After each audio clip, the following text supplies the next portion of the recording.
اغبى ست يا جماعة هي اللي بتتعامل مع جوزها بمنطق الاستفزاز. الست تقدر تستفز جوزها بحاجات كتير، بس حاجات عادية تعدي.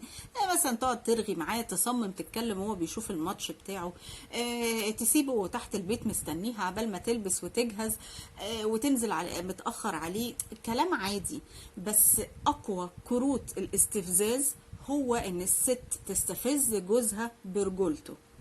انها في ستات عمال على بطال على لسانها انها تفضل كل شويه تقول لجوزها لو راجل اعمل كذا، لو كنت راجل اعمل كذا، وريني يا سيدي الرجوله واعمل مش عارف ايه. لو حكت لجوزها موقف وما غارش عليها تقول له نفسي احس اني متجوزه راجل.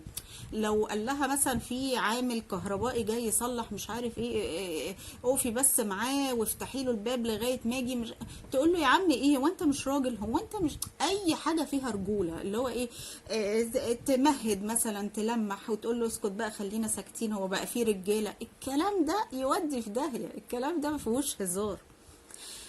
المختصين يقولك ان مش من خصائص الرجاله ان هم يجرحوا غيرهم باللسان، ده شغل ستات. يعني ايه؟ يعني لو الراجل عايز يجرح واحد غيره هيجرحه بايده، اللي هو هعورك. الراجل ما بيجرحش بلسانه.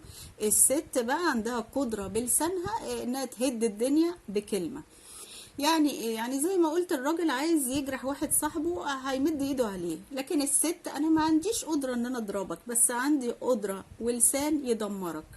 انا ما اقدرش امد ايدي عليك، بس اقدر امد لساني واقول لك كلام بلساني او بعيني او بنظرة استهزاء او سخرية تجيبك الارض. ده شغل ستات. هي ما تقدرش تضرب زي الراجل، بس تقدر بلسانها، تقدر بعينيها تستهزأ، تمس الرجولة. الحركات دي ما تنفعش. انت لو عملتيها انت بتجيب النهية، بتنهي الجوازة.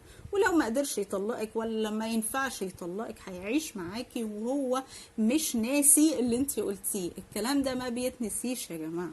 عشان كده قلت كتير قوي خلي بالكم من لسانكم. في كلام بيجرح، في كلام بيعيش، في كلام ما بيتنسيش.